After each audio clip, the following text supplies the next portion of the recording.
Hey there, I'm Todd Rhodes, one of the co-founders over at chemistrystaffing.com, and you're listening to the Healthy Church Staff Podcast. Everybody has a team. Maybe your team is really healthy, maybe they're very dysfunctional. But regardless of that, what if the one person who could really transform your church staff culture and your church staff team and make it much better, what if that one person is the one person that you've been ignoring or resisting? Every team needs a truth teller, but most churches don't want to make room for one. And that might be why the dysfunction that you feel sometimes, that kind of feeling that you have in the pit of your stomach, is just not going anywhere. Stick around. We're going to talk about the role that nobody wants, but every team needs, and that is the truth teller. The truth teller. It's a role that risks everything. Not every church staff hero has a mic. Some have a mirror. And these are the people, the truth tellers, who lovingly disrupt, sometimes when you don't want them to. They're the people who challenge your thinking, perhaps when you don't want them to. But they do it not because they're cynical or because they're just complainers. They do it because they really care deeply. They are the ones on your team that ask the uncomfortable questions. They're the ones that push back on those sacred cows. They're the ones that refuse to let unity become uniformity. Okay, so here's the deal. They know they're not the favorite. They know that they walk a really lonely line because while every leader says they want feedback, most don't. Most punish feedback subtly or directly when it shows up uninvited. Okay, so let's unpack this truth teller.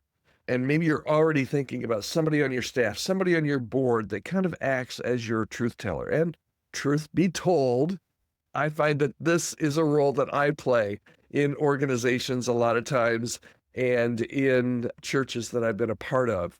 And it's coming out here, if you're watching on YouTube.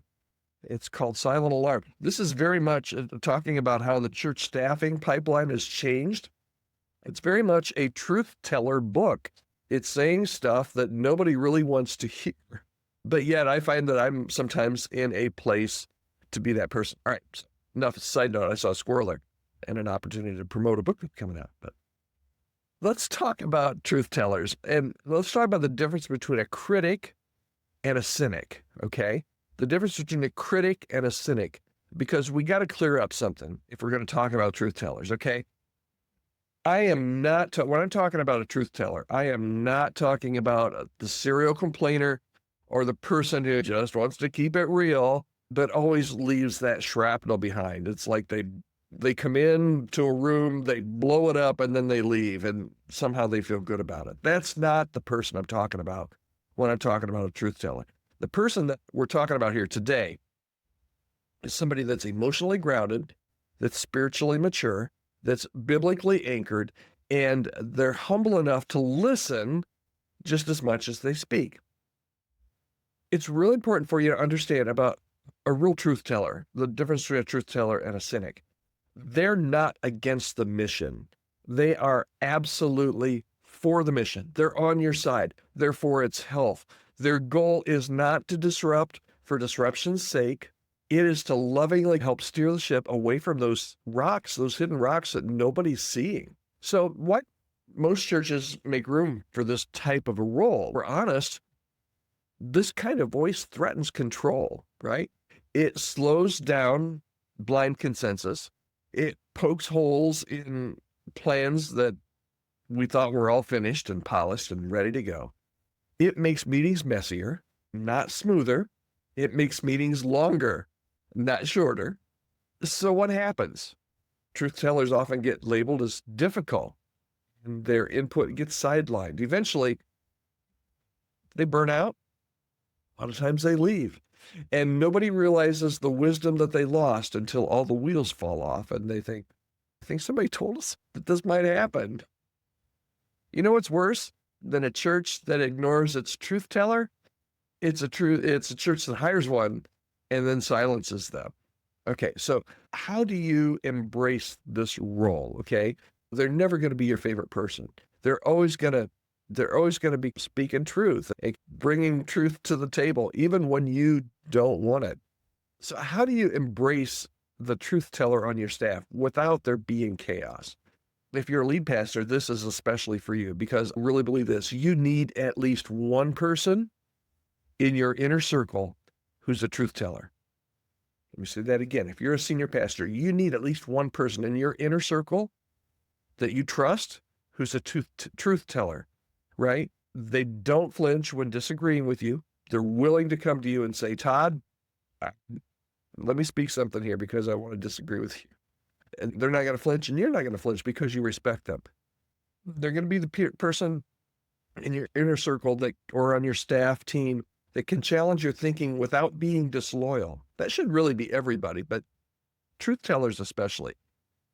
And they're going to speak the truth, even if their voice shakes. That means they're going to speak the hard truth.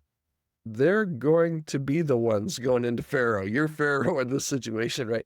They're going to be the ones going into to speak, and sometimes they know their words not only carry weight, but carry some consequences. They don't know how you're going to respond, right? So create some structured spaces for critique. Maybe you have monthly meetings where you say, okay, push me a little bit with this truth teller specific, not with the whole team. Maybe you have monthly disagree meetings. Okay, maybe you take some anonymous staff pulse checks. Maybe you invite feedback publicly and reward it privately.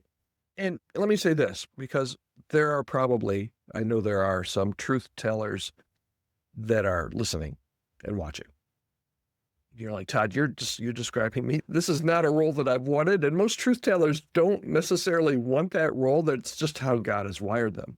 But you're saying, Todd, I'm a truth teller. Speak some truth to me, okay? Don't confuse your calling with combativeness, okay? Truth and love isn't a license to torch. You're not a prophet without love.